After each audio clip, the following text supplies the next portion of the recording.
Un phénomène important de notre temps est l'apparition et l'expansion de diverses formes de bénévolat qui prennent en charge une multiplicité de services. Je voudrais ici adresser une parole de reconnaissance et de remerciement à tous ceux qui participent d'une manière ou d'une autre à de telles activités. Le développement d'un pareil engagement représente pour les jeunes une école de vie qui éduque à la solidarité et à la disponibilité en vue de donner non pas simplement quelque chose mais de se donner soi-même. À l'anticulture de la mort, qui s'exprime par exemple dans la drogue, s'oppose ainsi l'amour, qui ne se recherche pas lui-même, mais qui, précisément, en étant disponible à se perdre pour l'autre, Luc 17, 33, se révèle comme culture de la vie. De même, dans l'Église catholique et dans d'autres églises et communautés ecclésiales ont surgi de nouvelles formes d'activités caritatives, et de plus anciennes sont réapparues avec un élan renouvelé. Ce sont des formes dans lesquelles on arrive souvent à constituer un lien heureux entre évangélisation et œuvre de charité. Jean-Paul II a affirmé la disponibilité de l'Église catholique à collaborer avec les organisations caritatives de ces églises et communautés, puisque nous sommes tous animés de la même motivation fondamentale et que nous avons devant les yeux le même but, un véritable humanisme qui reconnaît dans l'homme l'image de Dieu et qui veut l'aider à mener une vie conforme à cette dignité, en vue d'un développement harmonieux du monde. Il est nécessaire pour les chrétiens d'unir leur voix et leur engagement pour le respect des droits et des besoins de tous, spécialement des pauvres, des humiliés et de ceux qui sont sans défense.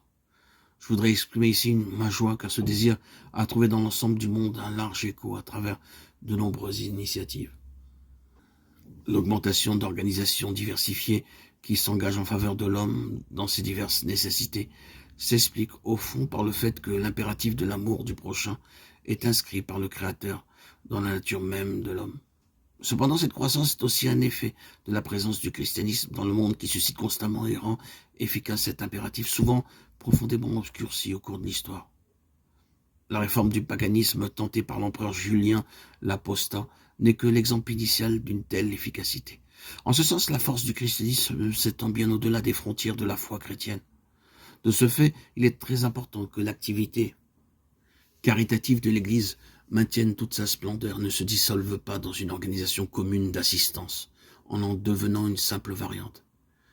Mais quels sont donc les éléments constitutifs qui forment l'essence de la charité chrétienne et ecclésiale?